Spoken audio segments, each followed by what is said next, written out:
and events leading up to our entry into the war. Well, what are the causes?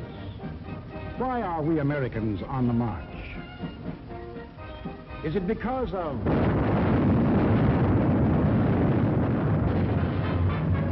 Pearl Harbor? Is that why we are fighting? Or is it because of Britain?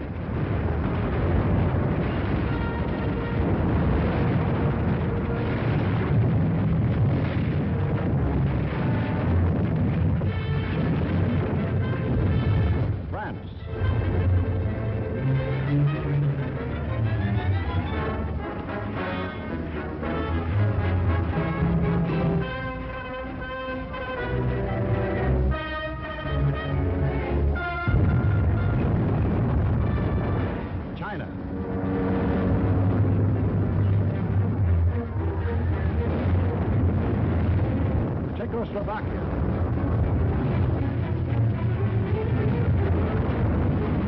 Norway,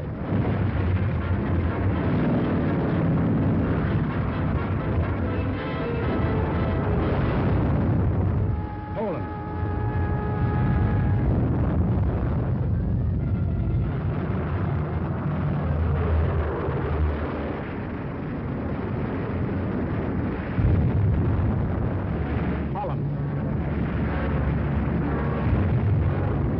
Greece,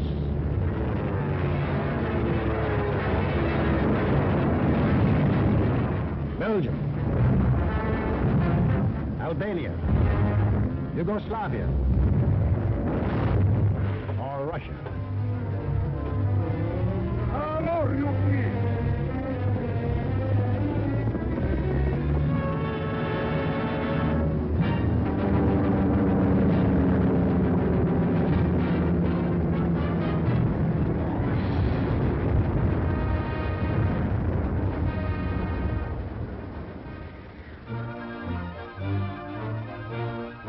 Just what was it made us change our way of living overnight?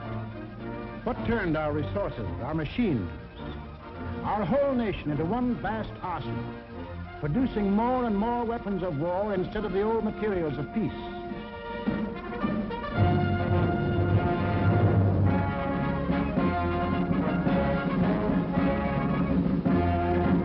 What put us into uniform, ready to engage the enemy on every continent and every ocean?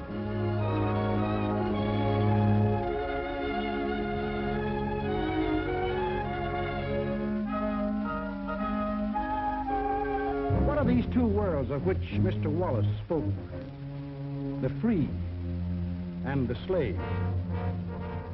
Let's take the free world first, our world. How did it become free? Only through a long and unceasing struggle inspired by men of vision. Moses, Muhammad, Confucius,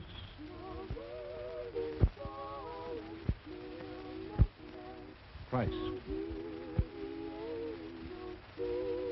All believed that in the sight of God, all men were created equal. And from that there developed a spirit among men and nations, which is best expressed in our own Declaration of Freedom. We hold these truths to be self-evident, that all men are created equal. It is the cornerstone upon which our nation was built, and the ideal of all the great liberators. Washington, Jefferson, Garibaldi, Lafayette, Kosciuszko, Bolivar, Lincoln. Lighthouses lighting up a dark and foggy world. The government of the people, by the people, for the people, shall not perish from the earth. Fighting, living, dying. For what? For freedom, that for which men have fought since time began, to be free.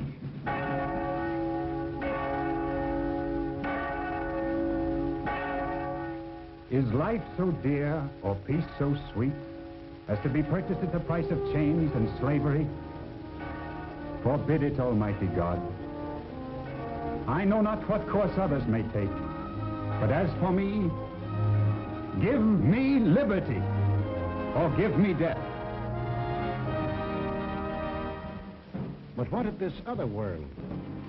Here, men insisted that progress lay in killing freedom. Here, they were putting out the lighthouses, one by one. Here, the march of history was reversing itself. In Italy, it began when an ambitious rabble-rouser set his followers marching on Rome. The country, like every other country after the last war, was torn by political unrest, hard times, unemployment. Two courses were available to the Italian people. They could solve their problems in a free, democratic way, or they could let someone else do the solving for them. They made the tragic mistake of choosing the second course. They put their trust and faith in this one man. They believed he represented them. Actually, he planned to betray them for the selfish interests of himself and the group back of him, just as he had earlier betrayed those who first supported him. In Germany, another and even more forceful demagogue set his followers marching from the Munich beer hall. He too had the sinister opportunity to take advantage of post-war chaos.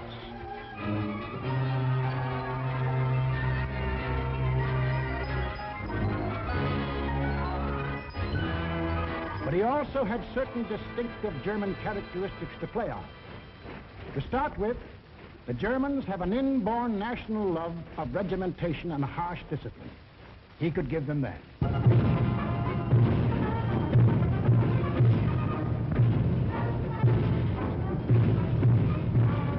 The German army, and through them the people, had never acknowledged German defeat in the last war and were anxious for revenge. That too he promised them. The wealthy and powerful industrialists were fearful of losing any of their wealth and power and were ready to back anyone who would retain it for them. He promised to take care of them too. This man cunningly played all these ends against the middle and ruthlessly set out to murder the newborn German Republic.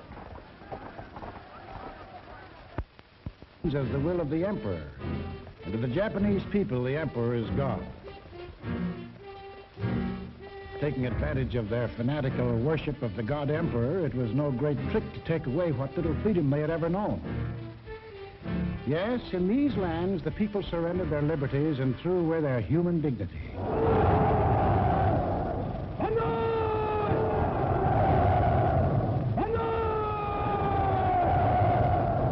They gave up their rights as individual human beings.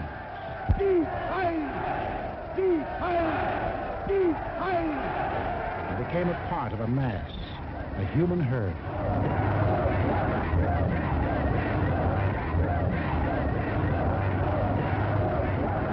Although these countries were far apart and different in custom and in language, the same poison made them much alike. Each got a new uniform. In Italy, the new bosses wore black shirts. In Germany, the shirts were brown. In Japan, they hid behind the uniform of the army. But really, they belonged to a sinister, secret society. Their symbol was a black dragon. The other fellows had to have a symbol, too. Germany, a swastika. In Italy, the old Roman symbol of the fascists. In Germany, they called the new order National Socialism, or Nazism. In Italy, they had a shorter word, fascism. In Japan, they had lots of names for it. The new era of enlightenment, the new order in Asia, the co-prosperity sphere. But no matter how you slice it, it was just plain old-fashioned militaristic imperialism. The Japs would get the prosperity, and the others would get the coal. They say trouble always comes in threes. Take a good close look at this trio. Remember these faces. Remember them well. If you ever meet them, don't hesitate. Der eine wahrhaftige Weltmann-Showspotter sein. Und zweitens, Sie wollten, Herr... Stop thinking and follow me, cried Hitler. I will make you masters of the world. And the people answered, Heil! Heil!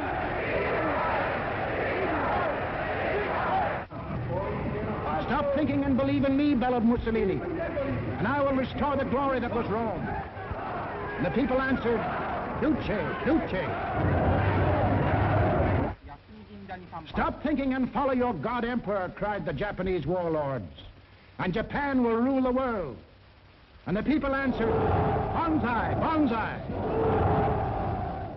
Each system was alike in that the constitutional law-making bodies gave up their power. The Reichstag in Berlin, the House of Deputies in Rome, the Diet in Tokyo. And these elected representatives became collections of stooges, rubber stamp organizations. Applauding on cue the words of the leaders. Each system did away with free speech and free assembly. Each system did away with a free press and substituted a press controlled by the party. Through their ministries of propaganda, each took complete control of the theater, the movies, the radio. Every cultural activity and every channel of information was controlled by the most important members of the party. Each did away with free courts and trial by jury, and substituted courts and judges run by the party. Each abolished labor unions and the rights of bargaining for wages. Verdienst machen zur Meldung. Achtung! Abteilung 6, 310 mit 1, 3, 114 beim Grabenbau. Danke. Heiler! Heiler! Lassen Sie weiterarbeiten. Weiterarbeiten!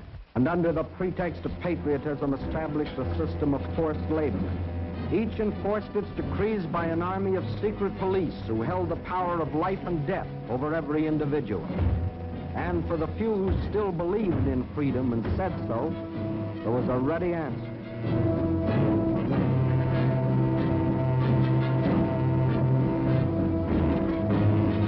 Con una mazza si può imporre silenzio ai più grandi intelletti del mondo. The greatest intellect in the world can be silenced with this. That is an exact translation of the words these black shirts cheer so lustily. Ich sage nur so viel, wenn ich das Wort Kultur höre, dann greife ich schon nach meinem Revolver. Whenever I hear anyone mention the word culture, the first thing I do is reach for my gun. Yes, they had the answer. The blackjack and the gun.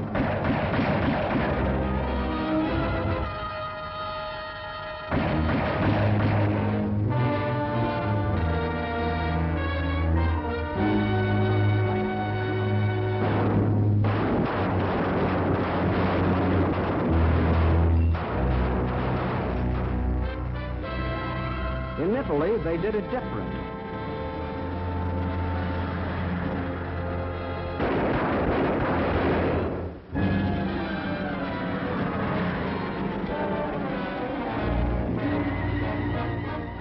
While in Japan,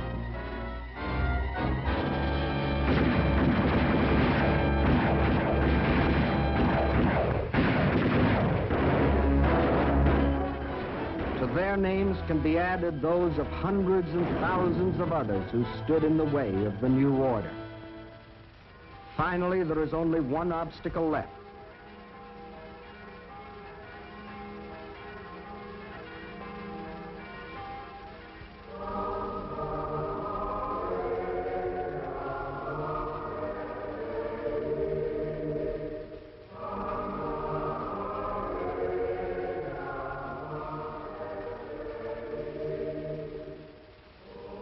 The word of God and the word of Führers cannot be reconciled.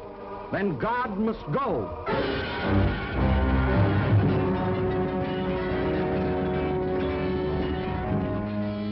I am absolutely clear in my own mind, and I think I can speak for the Führer as well, that both the Catholic and Protestant churches must vanish from the life of our people.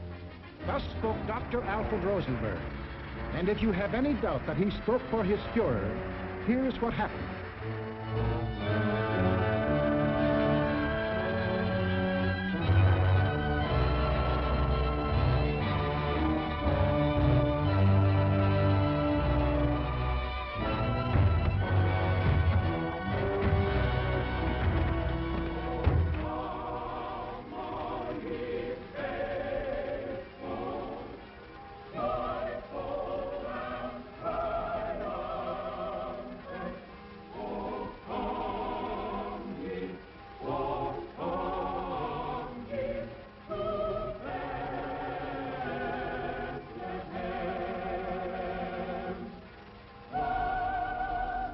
thousands of other men of God, Protestant, Catholic, Jewish, were persecuted, arrested, confined in concentration camps.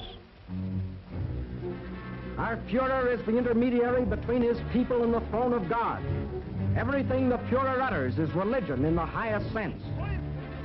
It is only on one or two exceptional points that Christ and Hitler stand comparison. For Hitler is far too big a man to be compared with one so petty.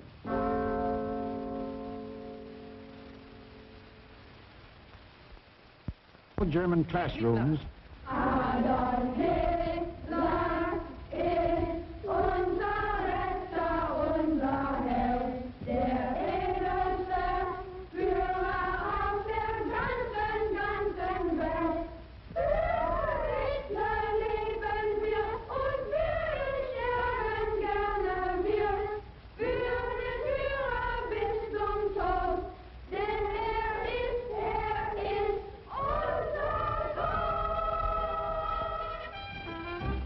Yes, take children from the faith of their fathers and teach them the state is the only church.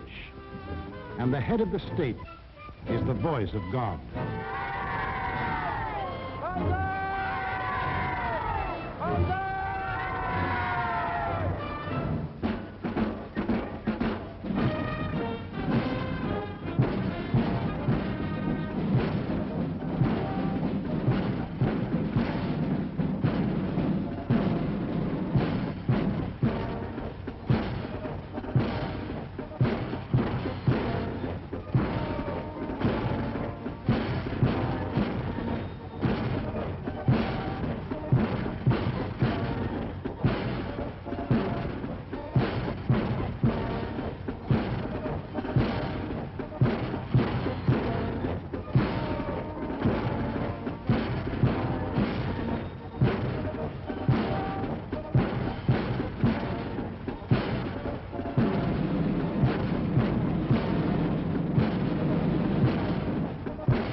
was the way of life, or better, the way of death, in that other world.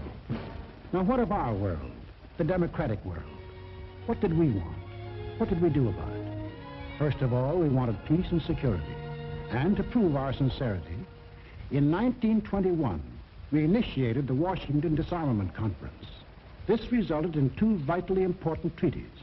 One, to reduce the size of the British, Japanese, French, Italian, and American fleets.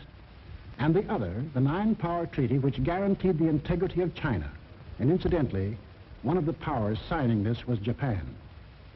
Later on, in 1929, we signed the Kellogg-Briand Pact, which was supposed to abolish war as a means of settling international disputes. This pact was signed by 47 nations, including Germany and Japan. President, I have the honor of handing you the London Naval Treaty. Faithful to our treaty obligations,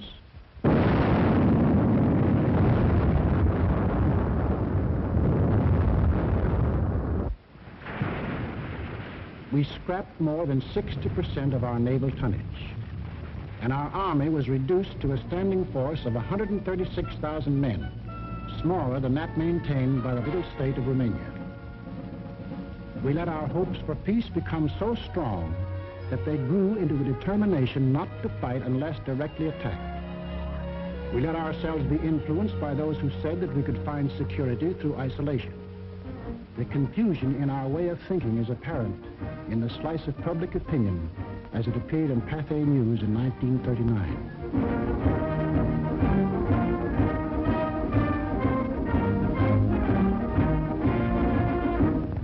Another war, not for me. This time America should keep out, and I know I will. If war breaks out in Europe, I think that this country should heed the advice of its first president and avoid all foreign entanglements. I haven't the slightest idea of European affairs. In the event of war in Europe, I think we should stay out of it entirely. And all our efforts should be made to keep out of the fight. Let Europe fight her own battles. They mean nothing to us. We should mind our own business. By all means, no. Yes, fight. No. No. Yes. If my country calls, yes. No. We simply did not want to understand that our individual and national problems were, and always will be, dependent upon the problems of the whole world. And we had individual and national problems to worry about, plenty of them, just as Germany, Italy, and Japan had. But we faced them in a democratic way. We passed laws to give working men a chance to improve their lot. We established an insurance program for those without jobs. We began to give old folks protection against want and hunger. We organized the CCC to provide our young men with healthy and useful employment.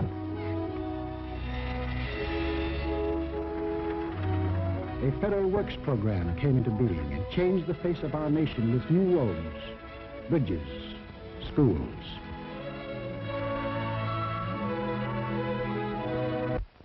We built great new dams which brought the miracle of electricity to millions of our people.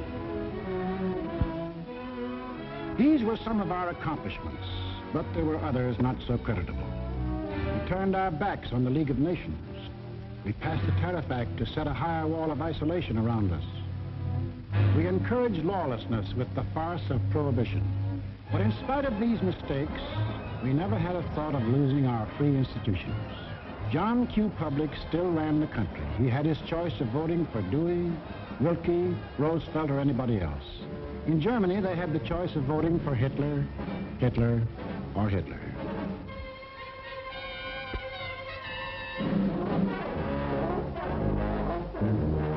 Over here, John Q. still read what he pleased. And although he heard of books being burned in other countries, he would have laughed if anyone had told him his books would ever be burned.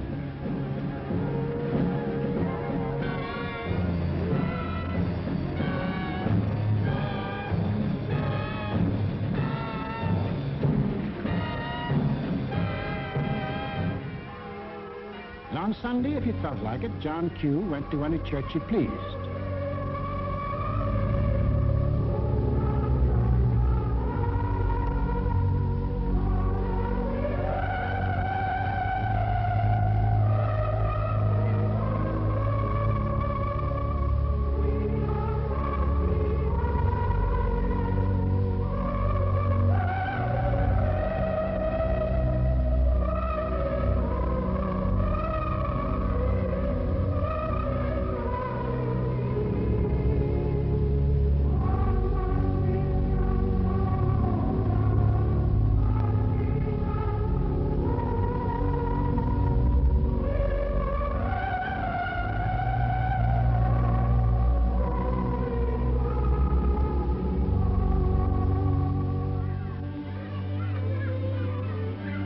most of all, he got a kick out of seeing his kids grow up.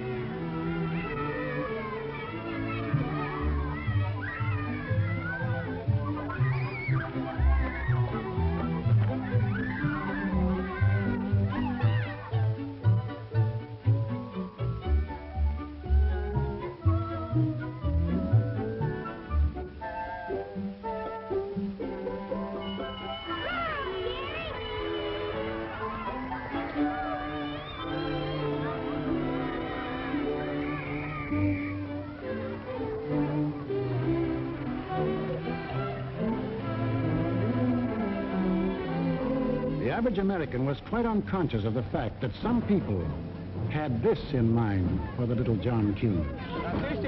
Viel mehr, Junge. Wollt ihr auch so da?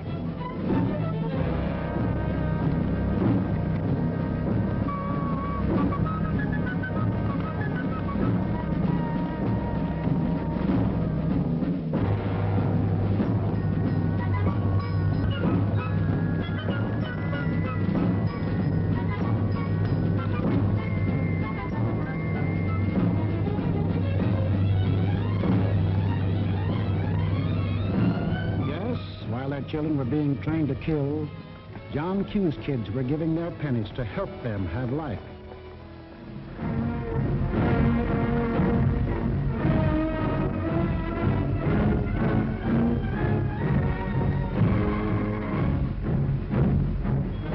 And when we saw these men in the newsreels, quite often we laughed. To us, they looked like characters in a musical comedy.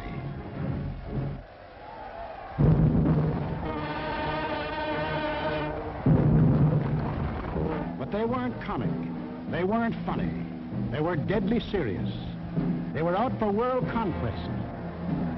And what made it doubly serious was that there were 70 million Japanese, 45 million Italians, and 80 million Germans, all hopped up with the same idea.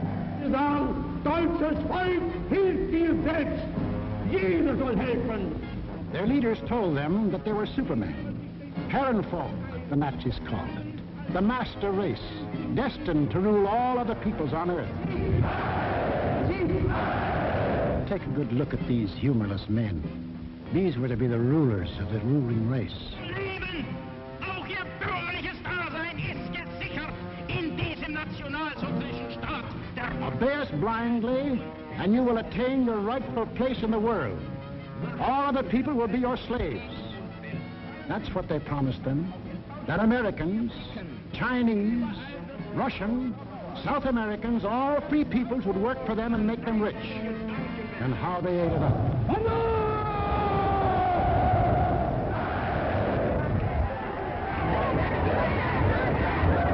We shall restore the glory that was Rome.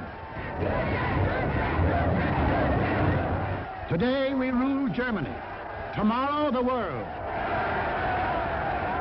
The Pacific is ours. It was inevitable that these countries should gang up on us. The little fellow is our pal, Kurosu, who smiled his way into our hearts in December 1941. Here he and his friends are busy carving up the world in advance, staking out their claims.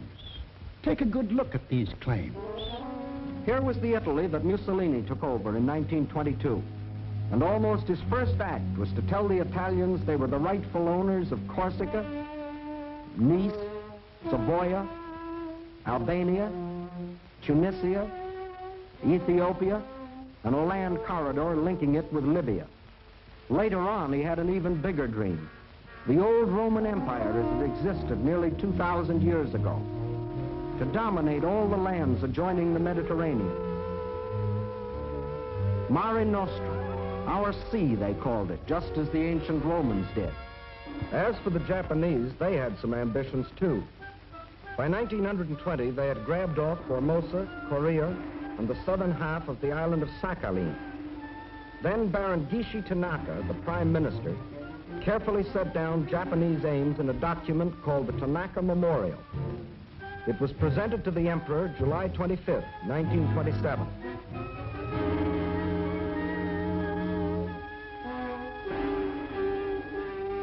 Here was their dream. Manchuria for raw materials. China for manpower. Then a triumphant march through Indochina, Siam, Burma, India, the East Indies, and on through Australia and New Zealand. And in the north, all they claimed was that part of Russia east of Lake Baikal. That was to be the new order in Asia. Then the Japs would move eastward to crush the United States and really start their co-prosperity sphere. Now take a look at the fight the Nazis reserved for themselves.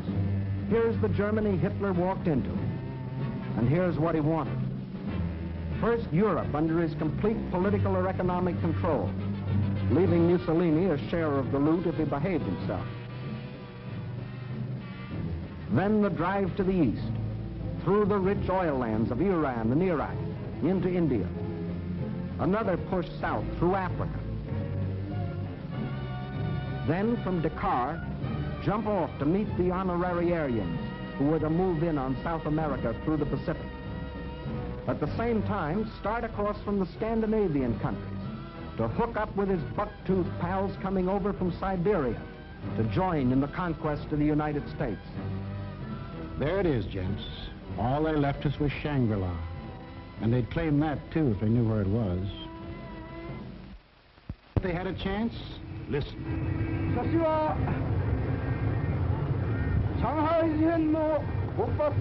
When war comes between Japan and the United States, I shall not be content merely to occupy Guam, the Philippines, Hawaii, and San Francisco. I look forward to dictating the peace to the United States in the White House at Washington. Yamamoto wrote those words on January of 1941. Yes, the conquering Jap army down Pennsylvania Avenue. That was the final goal. You will see what they did to the men and women of Nanking, Hong Kong, and Manila. Imagine the field day they'd enjoy if they'd marched through the streets of Washington. But before striking, a preliminary step was necessary. From Berlin, from Rome, from Tokyo, the campaign started. Propaganda to confuse, divide, soften up their intended victim. Put them on the defensive. Scream you're abused. Shout you're oppressed. The world's wrong. You're right. If you shriek it loud enough and often enough, they'll believe you. Above all, use their free press and their free speech to destroy them. Lebensraum, ja, Lebensraum, meine Volksgenossen. Lebensraum, they demanded. Living room. Our lands are overcrowded. But at the same time, they gave prizes to mothers who bore the most sons.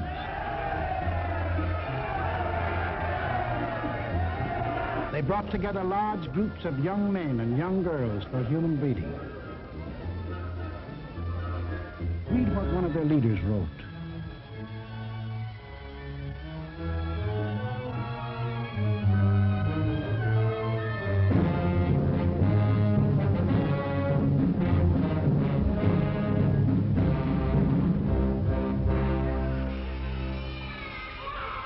Of course, the children from this assembly line belong to the state to be scientifically trained for conquest.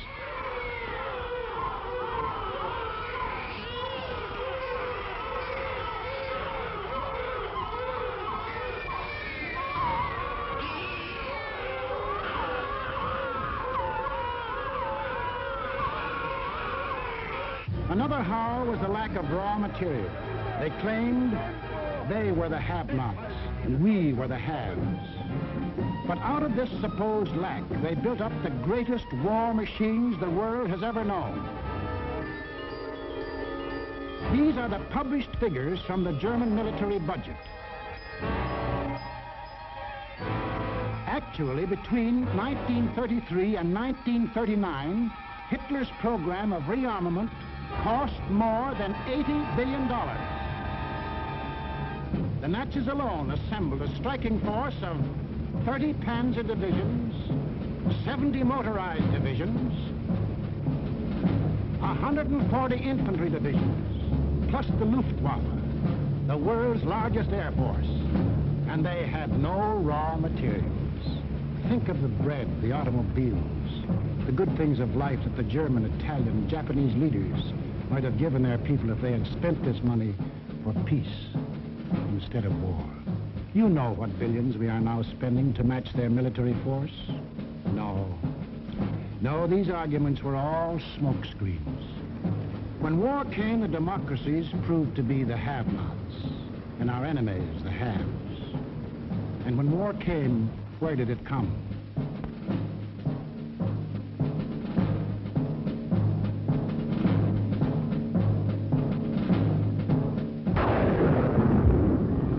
Remember that date, September 18, 1931. A date we should remember as well as December 7, 1941. For on that date, in 1931, the war we are now fighting began. The place was Manchuria, the northernmost province of China, 6,000 miles from San Francisco. Manchuria, the first objective in the Tanaka Plan. By September 18th, the Japanese, who by treaty patrolled the southern Manchurian Railway, had secretly and illegally increased their garrisons. On the Korean-Manchurian border, an entire Japanese army was assembled, conveniently equipped for a winter campaign. All they needed was an excuse. They made their own. At 10:30 that night, just after the Mukden Express had passed by, a section of track was dynamited, causing damage to one rail and 2 fish plates. Japan's honor had been violated. Within half an hour, the Japanese railroad garrison launched a coordinated attack on the barracks of the sleeping Chinese army at Mukden. The slaughter was appalling. By midnight, the conveniently placed Japanese army poured across the Korean border, and the first open act of aggression, the invasion of Manchuria, was on. In 4 days, they had occupied the whole of southern Manchuria, and shortly after, the whole country.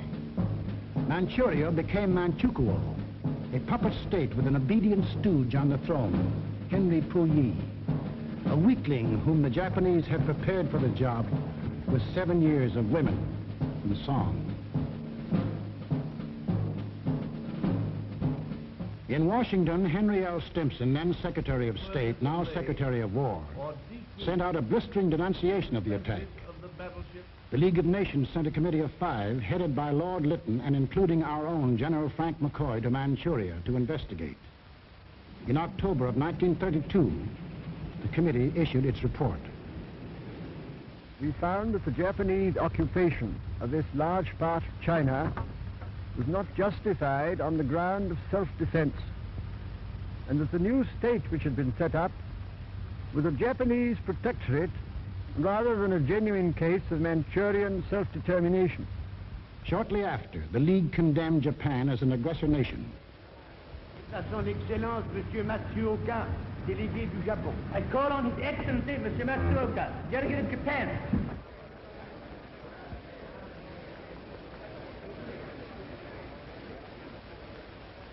It is a matter of common knowledge that Japan's policy is fundamentally inspired by a genuine desire to guarantee peace in the Far East and to contribute to the maintenance of peace throughout the world. Japan, however, finds it impossible to accept the report adopted by the Assembly. In answer, the Japanese delegates, knowing there were no guns behind this condemnation, smiled, took up their briefcases, marched out of the League. Northern Manchuria was dead. Collective security was dead. The green light had been given the aggressors. We and the rest of the world knew that these aggressors should be stopped and punished, but we were unwilling to make the necessary sacrifices to back up that opinion. It was impossible to convince a farm boy in Iowa, or a driver of a London bus, or a waiter in a Paris cafe that he should go to war because of a mud hut in Manchuria. Yet the subsequent course of history makes it clear that that incident, so many miles away, is one of the main reasons that you and millions of others are in uniform today. Japs had Manchuria. Phase number 1 of the Tanaka Plan was completed. Phase number 2, the conquest of China. In 1932, without warning, the Japs attacked the Chinese city of Shanghai.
Here they met such stubborn resistance that they had to pour more than 75,000 troops into the local battle before capturing the city.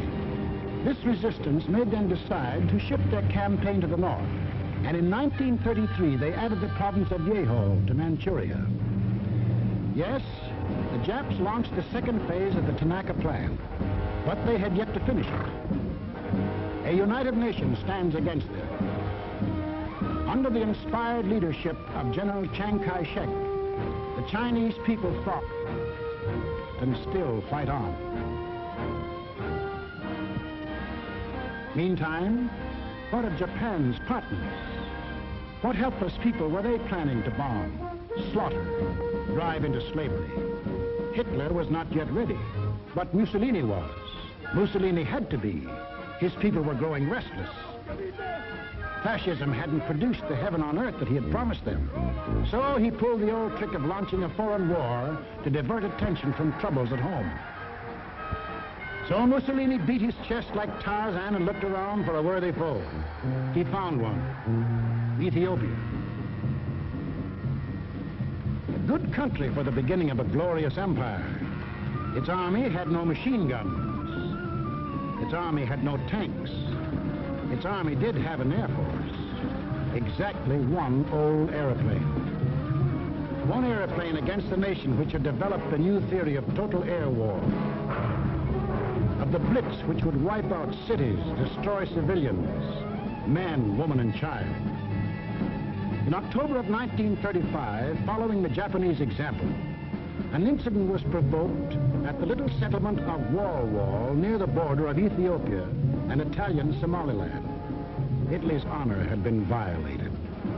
Refusing any arbitration, Mussolini moved the whole might of his army through the Suez Canal to overrun the undefended country. Ethiopia's emperor, Haile Selassie, appeared before the League of Nations.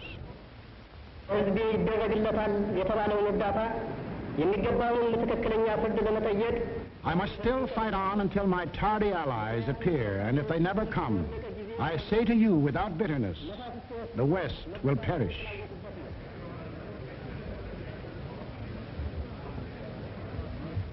Members of the League half-heartedly stopped trading with Italy, but refused the only thing that will stop any aggressor: force. Ethiopia was left to herself. Native leaders came to pledge their allegiance.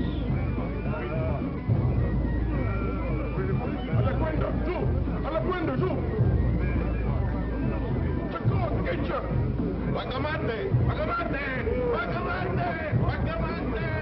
The people of Ethiopia, with their spears and bare hands, faced the guns and the tanks of the invaders, fighting desperately and gallantly to save their country from conquest.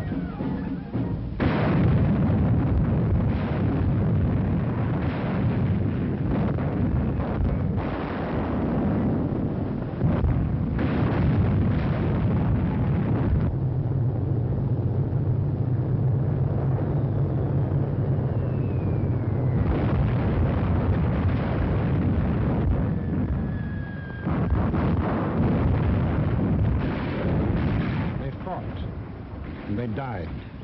But in the end, there could be but one result. Might triumphed. Italy conquered Ethiopia. Many of our elected leaders warned us of danger. Without a declaration of war and without warning or justification of any kind, civilians, including vast numbers of women and children, are being ruthlessly murdered with bombs from the air. But we were still hypnotized by the fact that two broad oceans stood between us and the rest of the world. We didn't realize that the time when months were needed to span these oceans was ended, that the steamship had cut these months to days, and that now the whole Earth's surface could be covered in the space of hours. Yes, we were a nation that wanted peace, but we hadn't yet learned that peace for us depends on peace for all. Nobody would run the risk of war because of some mud huts and barren plains in Ethiopia, any more than we would run the risk for some similar huts and plains in Manchuria. Correctly interpreting our attitude, the aggressors were all the surer that they could get what they wanted. Japan had started on her march of conquest. Italy had begun her new empire. And now the third gangster. What about him? We'll take him up in our next film and show how he joined his partners and put in his bid. For this is what we are fighting. Freedom's oldest enemy. The passion of the few to rule the many. This isn't just a war. This is the free people's life and death struggle against those who would put them back into slavery. The free peoples of America and Britain, of Russia and China, of Canada, Australia, and all the 30 United Nations that have sworn that man shall still remain free. That is the cause in which we fight. We lose it, and we lose everything. Our homes, the jobs we want to go back to, the books we read, the very food we eat, the hopes we have for our kids, the kids themselves. They won't be ours anymore. That's what's at stake. It's us or them. The chips are down. Two worlds stand against each other. One must die, one must live. 170 years of freedom decrees our answer.